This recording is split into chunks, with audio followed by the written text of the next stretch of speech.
Surat Sachin GIDC વિસ્તારમાં માનવતાને સનુસાર કરતી ઘટના સામે આવી। ઘરકામની નોકરીની લાલચ આપીને એક વકીલે પોતાના જ અસીલની સગીર દીકરી પર દુષ્કર્મ ગુજાર્યું અને પછી બાપને જૂના કેસ ફરીથી ખોલવાની ધમકી પણ આપી। પોલીસની તપાસમાં આરોપીએ પીડિત પરિવારને ઘરકામ માટે નોકરીની લાલચ આપી વિશ્વાસ કેળવીને ડિંડોલી વિસ્તારમાં આવેલા વેદાંત વિલામાં લઈ જઈ સગીરા પર બળાત્કાર ગુજાર્યો। ગુનો છુપાવવા આરોપીએ પીડિતાના પિતાને ધમકાવ્યા, તારા જૂના કેસ ફરીથી રીઓપન કરાવી દઈશ। ઘટનાની જાણ થતાં સચિન જીઆઈડીસી પોલીસ હરકતમાં આવી ગુનો નોંધાયાના થોડા જ કલાકોમાં આરોપી વકીલ પ્રણયરાજ ગોવિંદભાઈ રણવીરને ઝડપી પાડવામાં આવ્યો। પોલીસે આરોપી સામે પોક્સો એક્ટ સહિત બીએનએસની ગંભીર કલમો હેઠળ ગુનો નોંધ્યો છે।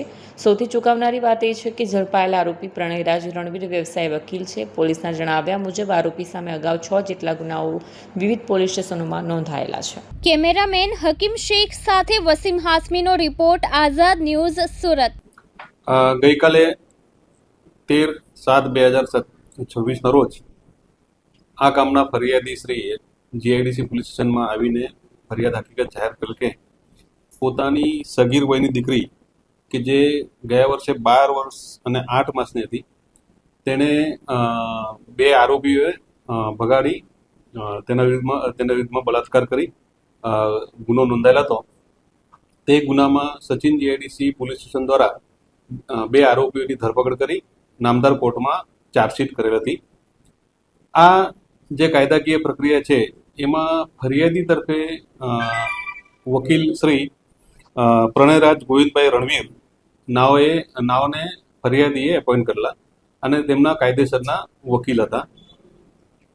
આ વકીલે ગઈકાલે એટલે 12 તારીખે ફરિયાદી ઉપર ફોન કરેલો અને જણાવેલું કે તમારી જે સગીર વયની દીકરી છે એને મારું ઘરકામ કરવા માટે નોકરીએ રાખવાનું છે, તેમ કરીને એના ઘરનું લોકેશન મેળવીને એને વિશ્વાસમાં લઈને અને ફરિયાદીને એવું પણ જણાવેલું તું કામ પર નહીં રાખે મારા ત્યાં તો તારા જે જૂનો કેસ છે એમાં નુકસાન કરીશ તે ધમકી આપીને ફરિયાદી પાસેથી એની સગીર વયની દીકરી લઈ ગયેલો અને તેના રહેણાંક મકાન નંબર 42 વેદાંત વિલા ઉમિયા ચોક ડિંડોલી ખાતે પોતાની ગાડીમાં લઈ ગયેલો।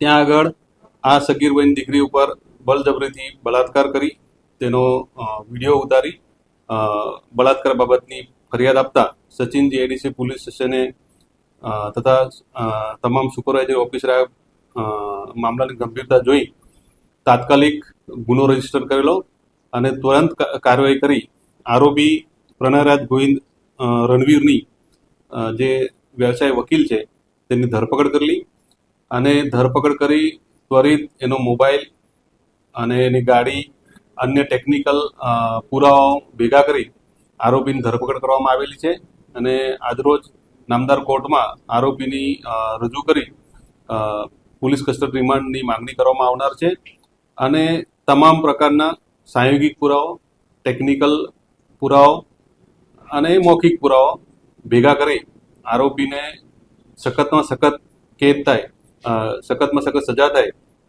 તેવા પ્રયત્ન અમારા દ્વારા હાથ ધરવામાં આવેલ છે।